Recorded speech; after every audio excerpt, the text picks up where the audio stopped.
Hello guys, तो इस video lecture में हम डिस्कस करने वाले हैं सीआरसी। तो आइए स्टार्ट करते हैं। बेसिकली सीआरसी में आपका क्या दिया होगा, डेटा दिया होगा या बोल सकते हैं उसको मैसेज दिया होगा, और एक क्या दिया होगा, डिवीज़र, या उसको क्या बोल सकते हैं सीआरसी जनरेटर भी बोल सकते हैं। तो कैसे हम सीआरसी की मेथड को इम्प्लीमेंट करते हैं या कैसे उससे रिलेटेड क्वेश्चन को सॉल्व करते हैं। तो आइए स्टार्ट करते हैं। सबसे पहले आपको क्या करना होगा कि जो डेटा दिया होगा ना, उस डेटा को आपको एज इट इज उतारना है।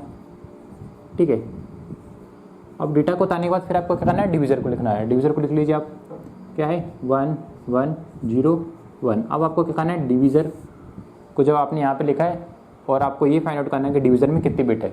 डिवीज़र में कितनी बिट है, यहाँ पे देखें तो 4 बिट है। 4 बिट है तो 4 - 1, मतलब n बिट है तो n - 1 आपको क्या करना है, 0 पुट करना है। तो 4 बिट है तो 4 - 1, 3 बिट आपको क्या यहाँ पे पुट करना है, किस फॉर्म में, 0 के फॉर्म में। तो 0 0 0। अब आपको क्या करना है, इसमें इस चीज़ को अप्लाई करना है, किसको, डिवीज़र को। अब आपको करना है, सबसे पहले इधर से देखना है, सबसे पहले देखना है कि सबसे पहला वन कहाँ पे आता है, और जैसे ही पहला वन आता है उसके नीचे आपको ये पूरा नंबर लिख देना है। तो पहला वन पहले ही मिल गया तो उसके नीचे ये पूरा लिख दो 1 1 0 1।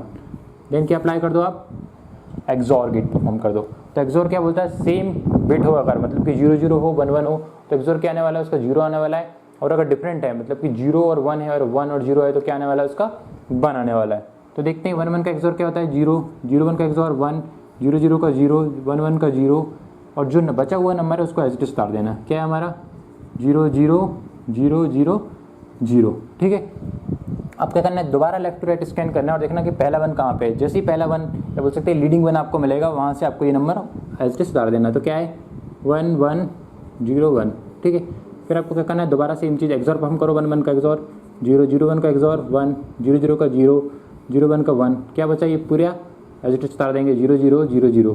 ठीक है, नाउ सेम चीज़ अप्लाई करो। इधर से देखो कि लीडिंग वन कहाँ है, जैसे ही 1 मिलता है उसके नीचे क्या कर दो, ये नंबर उतार दो। क्या है अपना 1 1 0 1। नाउ फिर आपने क्या करना है, इसका एक्सॉर परफॉर्म करना है। तो 1 1 का एक्सॉर क्या हो जाएगा, 0 0 1 का एक्सॉर 1 1 0 का एक्सॉर 1 0 1 का एक्सॉर 1, और जी क्या है 0 0 0। फिर आपको सेम चीज़ करना है। पहला वन देखो, पहला वन कहाँ मिलता है, जैसे ही पहला वन मिलता है और आपको उसके नीचे ये पूरा नंबर डिवीज़र उतार देना। तो क्या है अपना 1 1 0 1 1 1 0 1, और अगेन अप्लाई करना है। तो 1 1 का एक्सॉर क्या हो जाएगा 0 1 1 का एक्सॉर 0 0 1 का 1 0 1 का 1, देन 0 ये 0 एंड ये 0। सेम चीज़ करना है, फिर अप्लाई करना है। आपको देखना है पहला वन का मिलता है, जैसे ही 1 मिला देन फिर ये नंबर उतार दो 1 1 0 1, और क्या हो जाएगा 1 1 का एक्सॉर 0 0 0 1 1 का एक्सॉर 0 0 0 का 0 और 0 1 का 1, और फिर ये नंबर अप्लाई कर दो। क्या ये नंबर अप्लाई हो पाएगा, ये नंबर कहाँ से स्टार्ट करना है हमको, इधर से देखना है, पहला वन का है वहाँ से नंबर अप्लाई करना होगा। तो 1, क्या ये पूरा नंबर अप्लाई हो सकता है, नहीं भी, पूरा नंबर अप्लाई हो नहीं सकता यहाँ पे। ठीक है, यहाँ पे कितनी बिट होना चाहिए थे, 3 बिट और चाहिए थी। जब भी ऐसा केस आता है तो समझ लेना आपका मेथड एंड हो गई है। ठीक है, जब आप अप्लाई नहीं कर पाते तो समझ लेना आपकी मेथड एंड हो गई है। तो कितनी बिट इसमें है, 4 बिट। अगर n बिट है तो n - 1 बिट आपसे यहाँ से लेना है। तो कितनी बिट है, 4 बिट। तो आपको कितनी बिट लेना है, 3 बिट लेना है। किस साइड से, बैक साइड से आपको 3 बिट लेना है। ठीक है, तो ये आपका क्या हो जाएगा CRC। ठीक है, अब डेटा वाला पार्ट क्या है अपना, देखो डेटा वाला पार्ट क्या है अपना 100 1 0 0 1 0 0।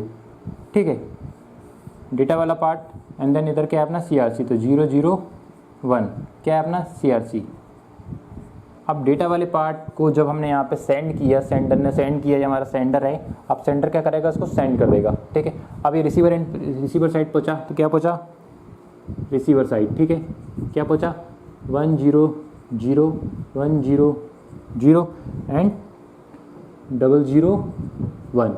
तो ये क्या अपना CRC पार्ट, और ये क्या अपना डेटा वाला पार्ट। ये कहाँ पे पहुँच गया हमारा, रिसीवर एंड पे। और जैसे ये रिसीवर एंड पे पहुँचेगा ये पूरा डेटा, ठीक है,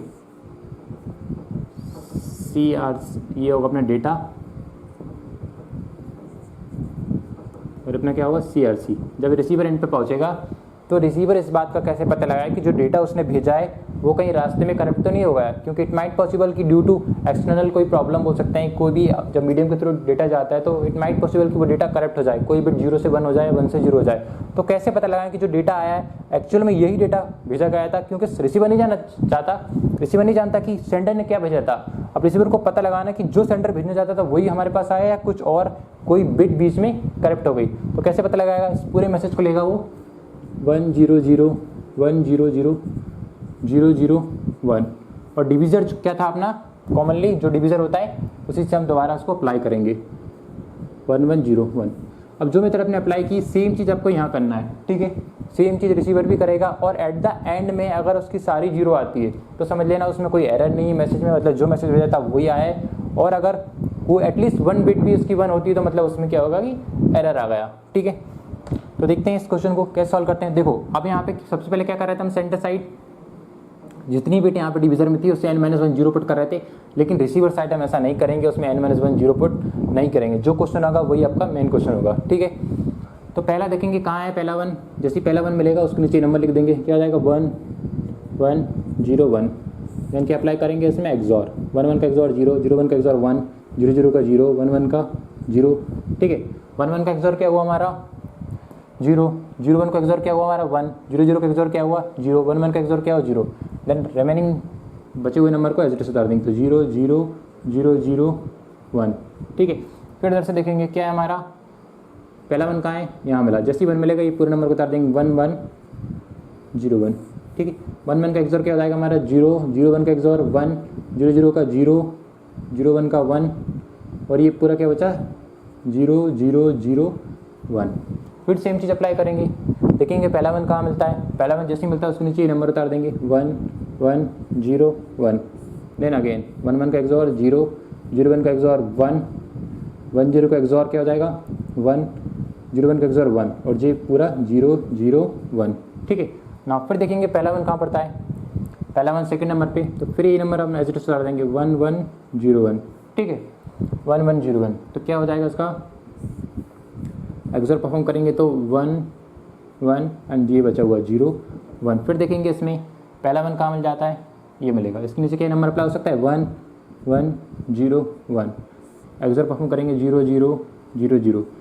क्या हम और इसकी स्टेप को आगे बढ़ाई करें नीचे की और हमको ये मेथड एंड हुई है, मैं आपसे जनरल क्वेश्चन पूछाऊँ क्या है अभी मेथड एंड हुई है या और इसको सॉल्व करना है। तो क्या देखो कि पहला 1 कहाँ है, अगर पहला 1 मिलता है उसके बाद हमको ये नंबर अप्लाई करना है, अगर अप्लाई होता है तो मतलब बची हुई मेथड और अप्लाई नहीं होता है तो मेथड एंड हो गई। यहाँ पे कोई 1 है नहीं, मतलब ये नंबर तो नीचे अब लिख नहीं सकते हम, एक्सॉर परफॉर्म नहीं हो सकता, तो क्या बोल सकते हैं इसमें ये मेथड एंड हो गई।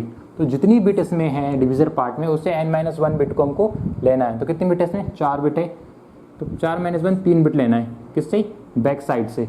और जो हमारा लास्ट में जो क्या आया हमारा रिमाइंडर जो आया इक्वल टू ऑल जीरोस।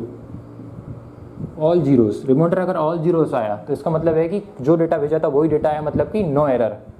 क्या बोल सकते हैं कोई एरर नहीं आई, नो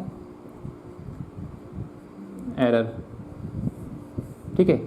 और आपको क्या बता दूं मैं आपको यहाँ से कि इट माइट पॉसिबल कि जब ये डेटा आ रहा था तो कोई बिट करेक्ट भी हो सकती है। तो अगर बिट कोई करेक्ट होती है तो उससे रिलेटेड क्वेश्चन कैसे सॉल्व करते हैं। अगर अज्यूम कीजिए कि डेटा रिसीवर एंड पे आ रहा था तो कोई एक बिट करेक्ट हो गई, ठीक है।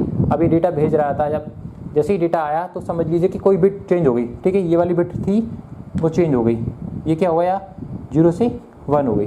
तब इस क्वेश्चन को देखते हैं। फिर ये क्वेश्चन में क्या होता है 1 0 0 1, ये वाली जो 0 थी, देन क्या था हमारा 0 0 1, ठीक है। ये मैसेज ये रिसीवर साइड हमारे पास डेटा आया था, ये था हमारा डेटा, ये क्या था अपना CRC, ठीक है, डेटा और CRC। अब ये वाली बिट क्या थी वो 0 से क्या हो गई 1 हो गई, कोई भी प्रॉब्लम के कारण मीडियम में कोई भी चेंज हुआ हो उसके कारण 0 से क्या हो गई 1 हो गई। अब रिसीवर इस बात का कैसे पता लगाया कि जो डेटा आया है वो करप्टेड है। तो सेम चीज़ अप्लाई करना है, दोबारा देखना है, इस नंबर को पूरा लेना है 0 0 0 1, ठीक है। और डिवीजर क्या है, बेसिकली हमको क्वोशेंट कभी नहीं निकालना होता, क्वोशेंट पे आपसे कभी नहीं पूछेगा, वो टोटली यूजलेस है। तो डेटा का डिवीजर क्या है हमारा ये 1101, तो 1101। तो फिर देखेंगे पहला 1 कहाँ मिलता है, जैसे ही पहला 1 मिलेगा वहाँ पे आपको क्या कर देना है, ये डिवीजर अप्लाई कर देना। तो क्या हो जाएगा ये 1 के नीचे पूरा ये नंबर उतार देंगे, तो 1101। फिर क्या करेंगे, इसका एक्सॉर निकालेंगे, 1 1 का एक्सॉर 0, 0 1 का 1, देन 0 0 का 0, 1 1 का 0, और बचे हुए नंबर क्या कर देंगे, एज इट इज उतार देंगे। ठीक है, कर दिया। नाउ क्या किया हमने, पहला 1 देखा और उसके नीचे ये नंबर अप्लाई कर दिया और उसका क्या कर दिया हमने, एक्सॉर कर दिया। 1 1 का एक्सॉर 0, 0 1 का एक्सॉर क्या होगा 1, 0 0 का 0, 1 1 का 0, 1 का एज इट इज, ये पूरा नंबर हमने एज इट इज उतार दिया। ठीक है, यहाँ से 1। अब सेम चीज़ आपको फिर करना है, क्या करना है, पहला 1 देखना है, पहला 1 जैसे ही मिलता है उसके नीचे क्या कर देना आपको, ये नंबर अप्लाई करना है। तो 1 1 0 1 क्या करना है, एक्सॉर परफॉर्म करना है। तो 0 1 0 0, बचा हुआ नंबर एज इट इज 0 0 0 1। ठीक है, फिर आपको देखना है पहला 1 कहाँ है, पहला 1 जैसे ही मिलता है उसके नीचे फिर ये नंबर उतार देना पूरा 1 1 0 1, और फिर एक्सॉर परफॉर्म करना है। 1 1 का एक्सॉर 0, इसका 1 0 1, और ये बचा हुआ नंबर एज इट इज 0 0 1। फिर सेम चीज़ करना है, पहला 1 देखना है, इस साइड से स्कैन करना है, जैसे पहला 1 मिलता है तो 1 1 0 1, जैसे पहला 1 मिलता है उसके नीचे ये नंबर उतार दो। ठीक है, फिर क्या आएगा, इसका एक्सॉर परफॉर्म कर लो। 1 1 का एक्सॉर 0, इसका 1, देन इसका 1, देन इसका 1, देन क्या बचा 0 और 1। फिर देखो पहला 1 कहाँ मिलता है, स्कैन करो। जरूर नहीं कि सेकंड पोजीशन पे मिलेगा, इट माइट पॉसिबल कि वो फर्स्ट पोजीशन पे मिल जाए, थर्ड पोजीशन पे मिल जाए, फोर्थ पोजीशन पे मिल जाए, तो किसी भी पोजीशन पे वो मिल सकता है। ठीक है, तो पहला 1 यहाँ मिला, उसके नीचे नंबर पूरा उतार दो। 1 1 0 1, 0 0 1 1, ये नंबर 1 हमने एज उतार दिया। फिर आपको क्या करना है, ये नंबर पूरा उतार दो। क्या पूरा नंबर उतार सकते हैं, कितनी बिट चाहिए, एटलीस्ट 4 बिट चाहिए, तो आप इसको उतारोगे भी तो 1 1 0 1, तो यहाँ पे इसके लिए कोई बिट नहीं मिलेगी। तो समझ लेना कि मैसेज क्या होगा, एंड होगा। जब भी आप अप्लाई नहीं कर पाओगे समझ लेना कि आपका मेथड एंड हो गई। ठीक है, और जैसी मेथड एंड होती है तो आपको क्या करना है, कितनी बिट है इसमें, 4 बिट, तो 4 - 1 3 बिट को आपको लेना है, कहाँ से, बैक साइड से, और आपको देखना है कि क्या आया। ठीक है, एट द एंड में आप देखोगे क्या आया था, यहाँ से 1 1 का एक्सॉर क्या होता है 0, 1 1 का एक्सॉर क्या होता है 0, 1 0 का क्या आया हमारा 1, 0 1 का क्या आया हमारा 1, और 1 का क्या आया 1। अब यहाँ पे क्या आया हमारा, रिमाइंडर क्या आया हमारा, बोल सकते हैं नॉन जीरो आएगा। इसका मतलब ये है कि अगर हमारा सारे जीरो आता है तो हम भी हो सकते हैं कि डेटा करप्टेड नहीं है, और हमारा एटलीस्ट 1 1 भी होता है उसमें, एटलीस्ट 1 1 भी होता है, तो समझ लेना उसमें एरर है। ऐसा जरूर नहीं कि हमेशा वो सारे 1 आएंगे, नहीं, अगर एक भी 1 आता है, ये भी आता है ना उसमें 0 1 0, तो भी हम बोल सकते हैं कि डेटा करप्टेड है। ये सिर्फ इत्तेफाक है कि यहाँ से सारे 1 आए। ठीक है, अगर एक भी 1 होता है तो हम बोल सकते हैं कि डेटा करप्टेड है। और डेटा करप्टेड है तो हम उसके पास क्या कर सकते हैं, सेंटर के पास रिक्वेस्ट भेज सकते हैं, किस चीज़ के लिए, रिट्रांसमिशन के लिए, और सेंटर क्या कर देगा, और डेटा को रिट्रांसमिट कर देगा। ठीक है, तो आप नोट डाउन कर सकते हो। ये क्या है, बेसिकली सेंडर ने ये डेटा था, ये हमारा डिविजर था, उसके बेसिस पे सीआरसी जनरेट किया। ठीक है, अब सीआरसी को हमने क्या किया, डेटा के साथ अटैच किया और सेंड कर दिया।